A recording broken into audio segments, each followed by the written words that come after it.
Timothy Rumande, saya kagum dengan Pak MEM, tapi kalau ngomong semua yang dihasilkan gereja karismatik itu sampah, wah saya jadinya tidak respect dengan Anda. Karena menurut hemat saya, kegerakan gereja itu progresif, Pak. MEM tidak boleh begitu.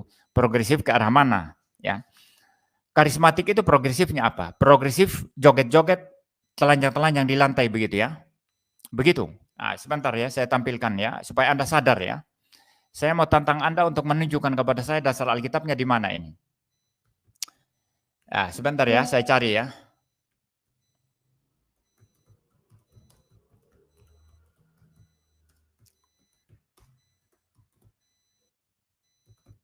Ya, Anda bilang progresif ya. Ya, sebentar ya. Dulu saya pernah membahas ya.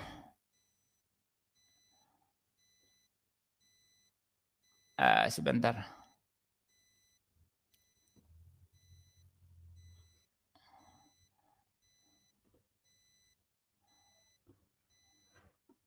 Ya mungkin ini aja mungkin ya. Karena saya tidak menemukan yang, sebetulnya ada yang sampai seperti orang gila itu, telanjang-telanjang itu. Jadi Anda kira itu progresif ya, sebentar. Ini iklannya ini lama ini, sebentar ya. Kita, ya, ini saya tampilkan ini. Ya. Ya, coba Anda lihat kayak gini.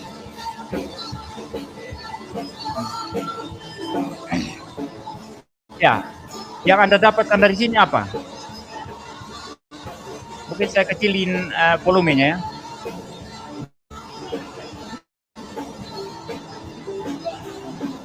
Nah, saya mau tanya Anda, yang Anda dapatkan dari situ apa?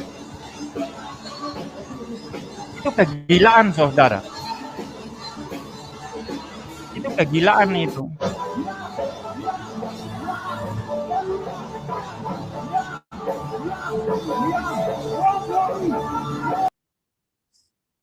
Ya, sebentar ya, saya stop ini dulu. Sebetulnya ada yang lebih gila, saudara ya. Saya tidak bisa cari di sini karena tidak mempersiapkan tadi ya. Tapi ada yang lebih gila sebetulnya, di mana ibu-ibu itu jatuh ke lantai lalu roknya tersingkap itu. Ini kegilaan, ini bukan progresif ini. Ini kegilaan itu. Ya, itu reasonnya itu tidak jalan. Emosinya meluap-luap, reasonnya tidak jalan, itu memunculkan kebodohan, kemunduran itu. Ya, coba Anda lihat sekarang. Ya, yang khotbahnya itu sesuatu yang sifatnya sistematis, sesuatu yang sifatnya ada sesuatu bobot yang ditawarkan, itu dari karismatik atau dari reform? Bedalah saudara, orang mendengar pengajaran saya dengan khotbah-khotbah orang yang kacau-kacau seperti itu beda sekali. Nah itu sebabnya pendeta karismatik seperti pendeta Mela Atok itu beda sendiri, dia berbobot sendiri. Karena dia tidak sedang mengkhotbahkan kesaksian-kesaksian apa namanya yang tidak bisa diverifikasi ya, klaim-klaim yang tidak bisa diverifikasi ya, yang sebetulnya itu semua bersifat palsu. Kalau seorang pendeta mengklaim dia ketemu Tuhan, ya. Tuhan berkata kepada saya secara langsung begitu ya. Dasar Anda mempercayai dia apa? Alasannya mempercayai dia apa? Buktinya di mana?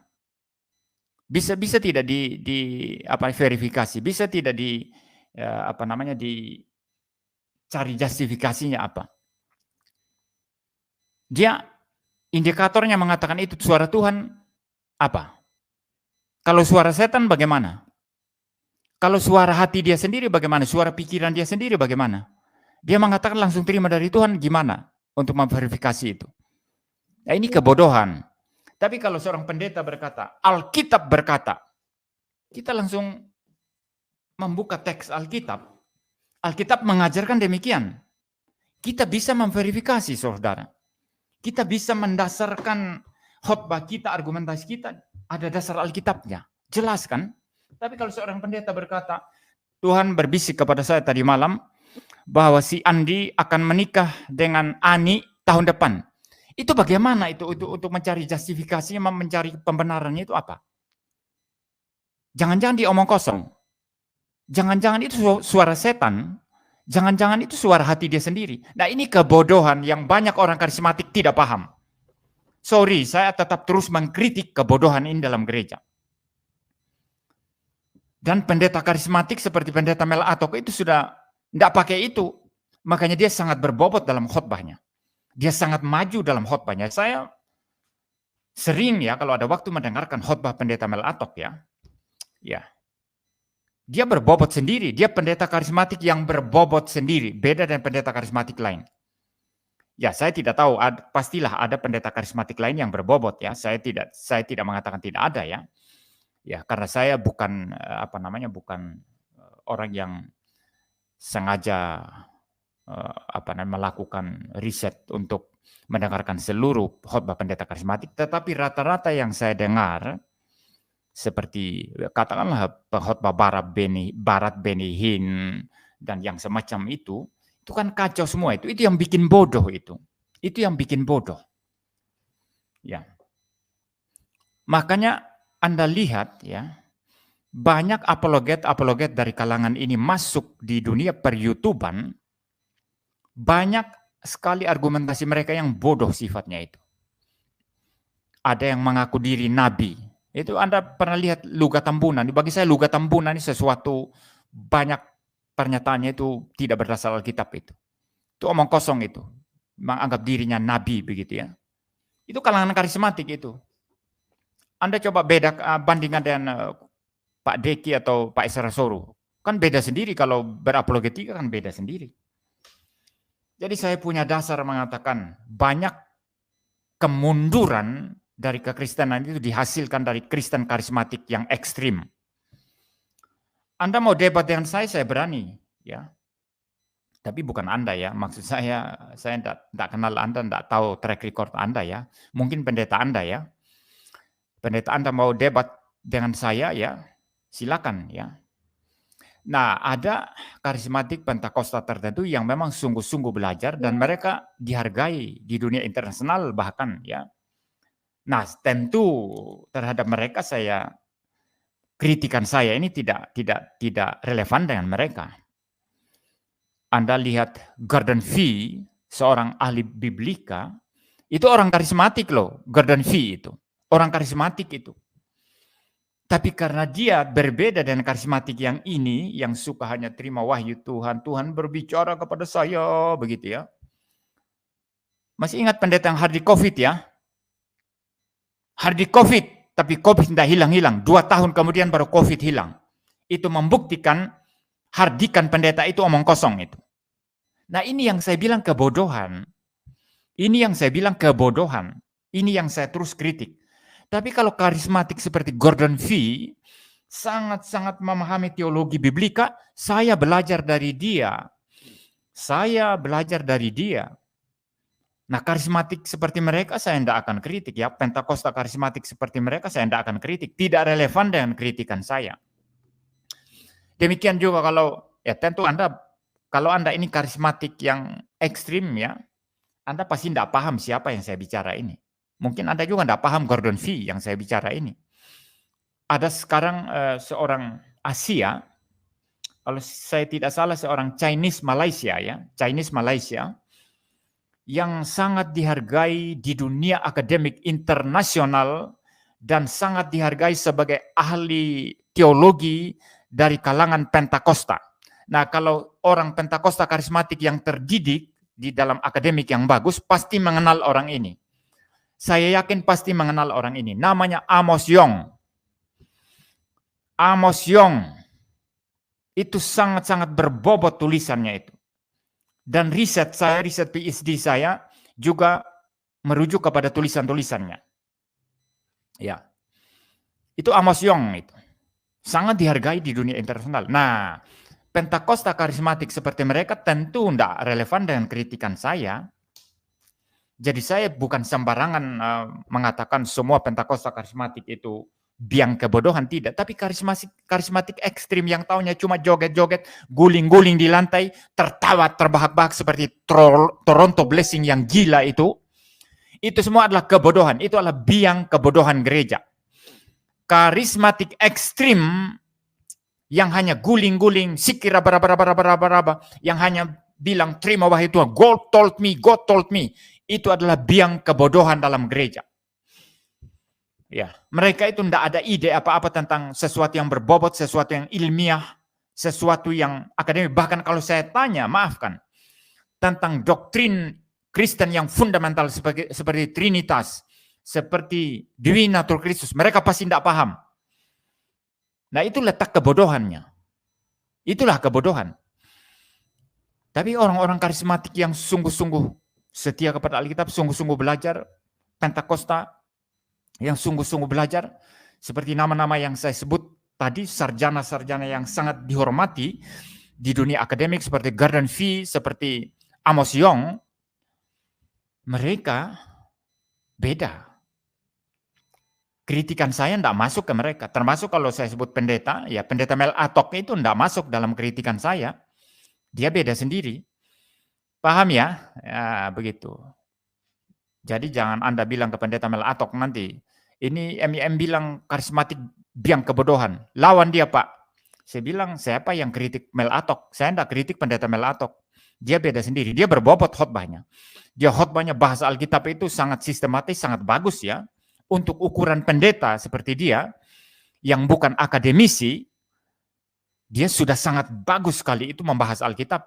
Dia berbobot. Jadi, Anda boleh tidak sepakat dengan saya, tapi saya tetap mengatakan karismatik ekstrim yang guling-guling di lantai, joget-joget kerjaannya, yang histeris, tertawa, terbahak-bahak selama kebaktian, melakukan kekacauan-kekacauan, mereka adalah biang kebodohan kekristenan.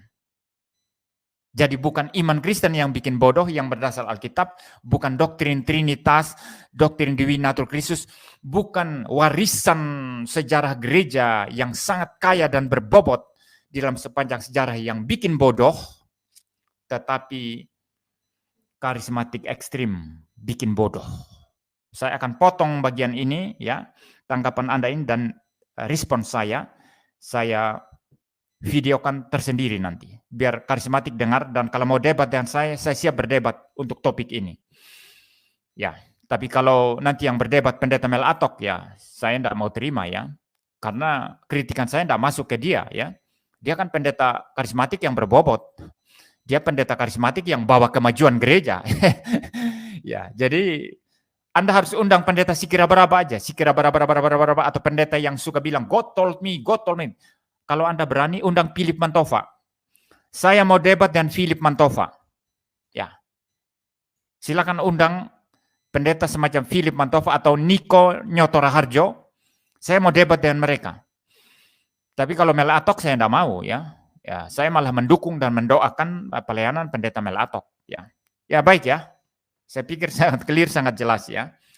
Jadi silakan Anda tidak sepakat dengan saya, tidak apa-apa. Ya. Saya hanya menyampaikan kebenaran. Dan saudara tahu, banyak YouTuber Islam itu yang suka serang kekristenan itu, mengutip-ngutip, memotong-motong kebaktian karismatik yang kacau-kacau itu, lalu mereka tertawakan. Ini orang karismatik tidak sadar loh. Banyak loh saudara, cuman saya tidak persiapkan tadi ya, saya nggak bisa tampilkan ya.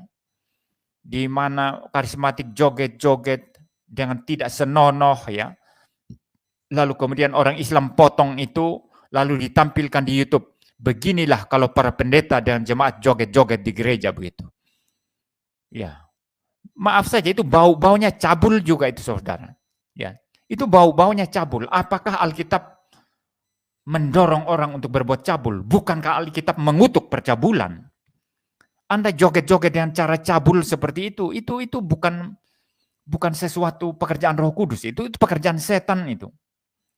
Pekerjaan setan itu saudara ya. Jadi saya tidak pernah menurunkan tensi saya ketika saya bicara perihal topik ini. Kebodohan dalam karismatik.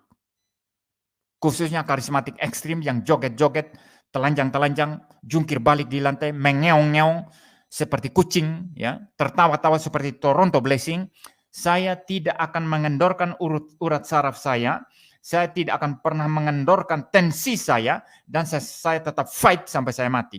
Itu salah. Itu bikin kekristenan jadi bodoh. Yang tidak setuju, saya siap debat dengan Anda. Undang pendeta Anda debat dengan saya.